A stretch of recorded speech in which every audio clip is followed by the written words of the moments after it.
Hello, everyone, and welcome back to Youth Positively Speaking's new mini-series, where we'll be discussing many different topics surrounding parenting and the LGBTQ plus community. My name is Paige Ewing, and I work at Prevention Resources as a multimedia specialist.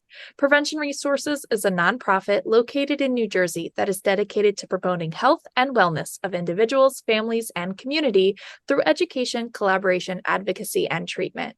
I have with me Leslie Gable, the co-CEO of Prevention Resources, and Erin Cohen, Prevention Resources Prevention Director. To add to our conversation, we have our expert, Dr. Dennis Flores. Dennis, can you please introduce yourself? Sure thing, Paige. Hi, everyone. Thanks for having me again. I am Dennis Flores. I'm an assistant professor here at Penn Nursing at the University of Pennsylvania. My research and clinical work in the last decade and a half has been focused on LGBTQ specific HIV/STI prevention. And so it's a thrill to be part of your new series. Dr. Flores, in this episode, we're talking about preventative health for LGBTQ youth. I know back in the past, HIV in particular was a very big concern. So let's start off in that area for our adolescents in preventative health. Can you give us an update on what we should be talking about in the area of preventative health and HIV? Yeah, I think it really has to be recognized that, for a lot of parents nowadays, especially this cohort of younger parents, their only awareness of HIV was in the context of, the dark days, the early years of HIV, and what a scary scenario that was. And while HIV is still a major concern for some subpopulations of LGBTQ folks, it's not as scary as it used to be. It's no longer a death sentence that it once was. And I think we need to start considering that, being LGBTQ in itself does not translate to negative health.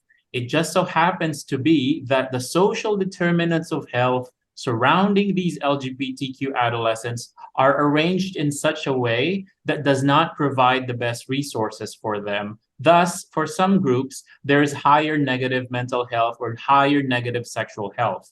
And so now that things are slightly getting better in terms of our awareness of the specific needs of this population, we can start looking at HIV as just one of those concerns at a specific time, and that we've now developed a myriad of technologies, of science to mitigate the risk factors, for example, that young men who have sex with men have in terms of exposure to HIV.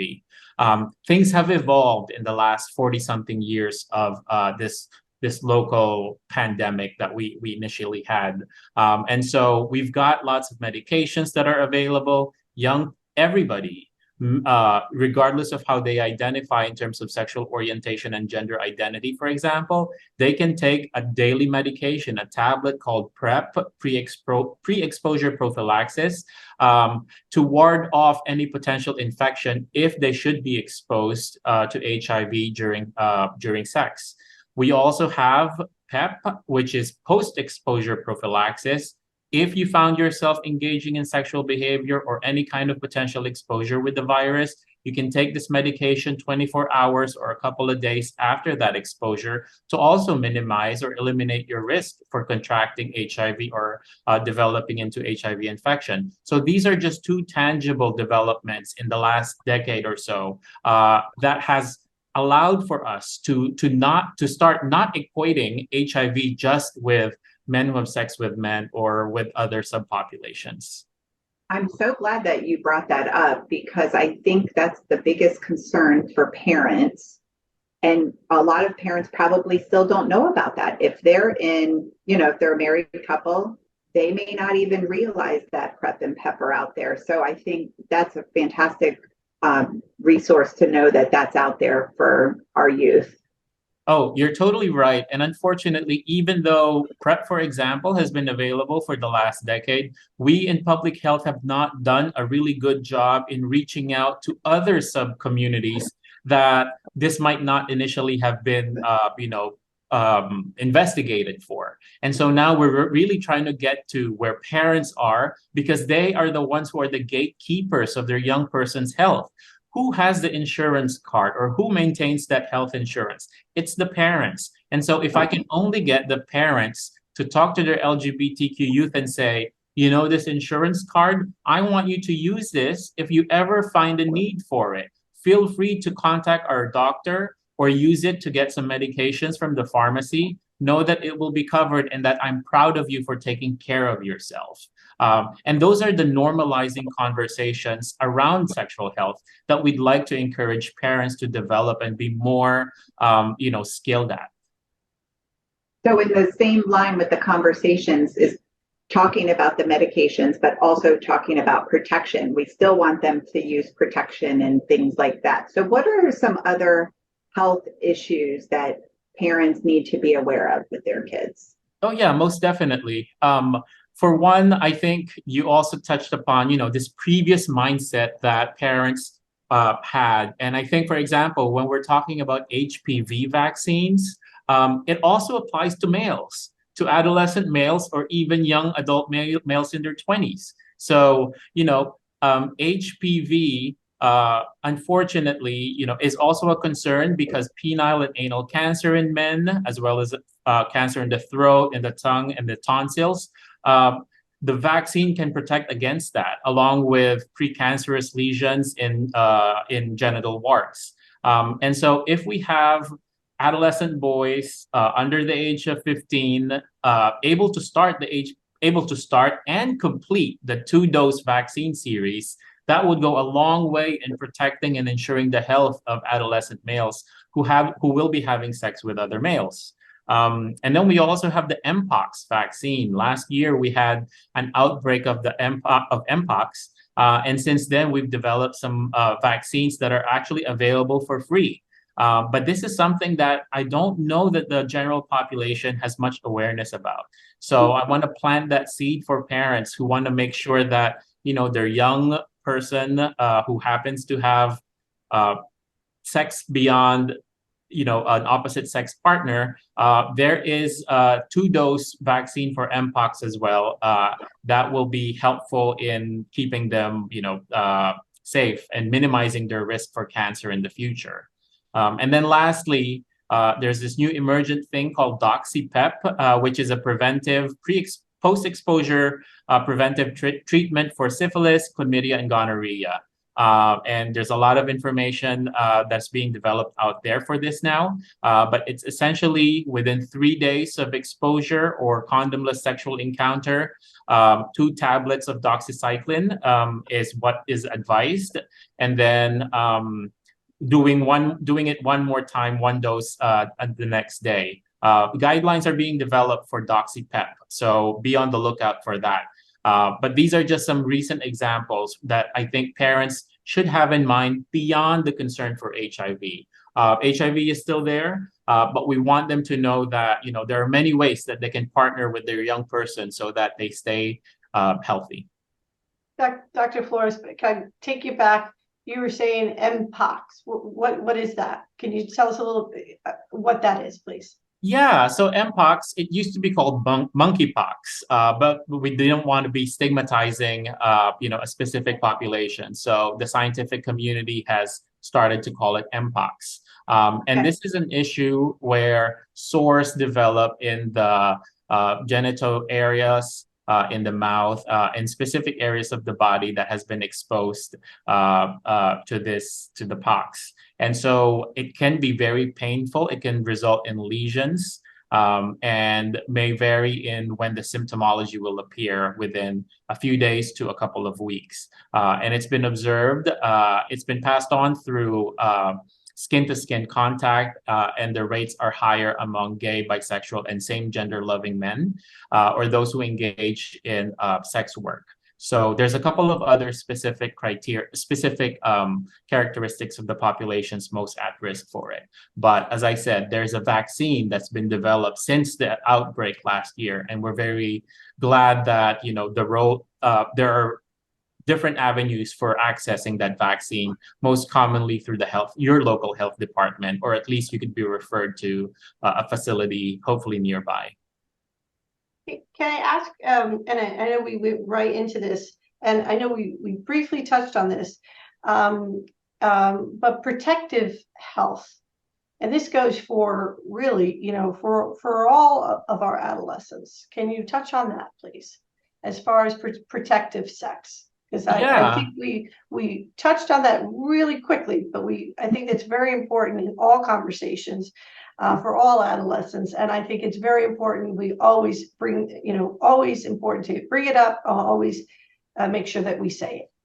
Yeah. Well, to me, my definition of protective health is really accessing any kind of intervention that minimizes one's risk for contracting a negative sexual health outcome. So it might range anywhere from your regular STIs and HIV to some of these emerging issues. We should also say that condoms are still around, and they're still a great way to protect oneself, right, from exposure. So just having the mindfulness that there is a range of technology, there's a range of options if you go to your local pharmacy, but normalizing the use of those technology, of these products is what's key. So whereas when I was growing up, there was shame attached with preventive health because it kind of insinuated that one was engaging in behavior that was unacceptable. And if we just start removing these layers of shame that we've imposed upon a process that should be routine, it's kind of like going to your dentist to get checked for your oral health. I mean, why can't we have the same kind of neutral countenance as we have these conversations, right? And I think that's the goal that you all have with your organization, and the same kind of ethos behind my work is removing all of the baggage that we have around these very important conversations and the use of these technologies. So just one last question for you, Dr. Flores. When we're talking about parents talking to their kids and kind of trying to get rid of the stigma and taboo, I know that it's really difficult for fathers with gay sons to have that conversation because it's very foreign to them.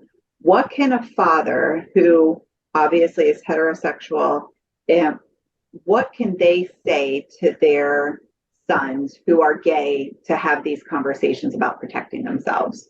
From the research that we've conducted here at Penn Nursing, research on families with gay, bi, and queer cisgender sons, research with families with lesbian, bisexual, cisgender daughters, and those with trans youth and gender non-binary ones, across all these family types. When we ask young people to rate their parents as sexual health educators, the dads don't fare as well as the moms do. And so what that shows to me is that there's a lot of room for us to work with dads. And when we ask the young people, who do you prefer be the main source of some type of information? Surprisingly, they tell us that it's their dad. So it's mind-blowing to me. And what that actually also communicates is that there's a wish for dads to go beyond binary or to go beyond gendered expectations, like, oh, sex talks are mom's responsibility. No, it's not exactly that. They want to hear guidance from these very important father figures that they have. And so if we can go beyond just thinking that, there are some roles or topics that are germane for males versus females, that's really passé. That's really not the point that young people want to hear about now, that it's all of us taking responsibility for our health, regardless of who our partner is, and premised on loving, respectful relationships. And so I think for dads, it would be helpful to have that framing of, even if there was awkwardness, even if there was lack of information that is germane for these young individuals, dads can co-partner with their young person to find that resource together. It's like a plot twist of sorts for parents, but dads can take the lead and say, hey, let's look this up so that you and I can learn together. And so the pressure hopefully is just minimized a little bit, because now you're saying we're on equal footing, but I'm still your dad and I want to be involved and I want to be sure that you're taking care of yourself. So let's go and Google things together. And I'm going to guess that dads will know how to sift through all the misinformation and know what the good, accurate information sources are, right? And I think that's like a low stakes way that dads can approach this conversation. Sorry, it's long winded, but it's a very important question. So thanks for that, Erin. Yeah, I mean, I think just in general, parents want their children to be healthy. So if we look at all the things that are out there to help keep them healthy, whether it's in what they eat to taking care of their sexual health, that's what we need to focus on. Absolutely. And like you said, Dr. Flores, we are all responsible for the health and well-being of our entire communities. And so, of course, I want to thank you, Penn Nursing Parents Assist, for joining us for this conversation of health. And for those of you listening, thank you for joining in with us in promoting LGBTQ health. For more information about LGBTQ resources, as Leslie mentioned, within our community, we encourage you to visit our website, njprevent.com. And of course, we want to thank you for listening in. We'll see you next time for more Youth Positively Speaking.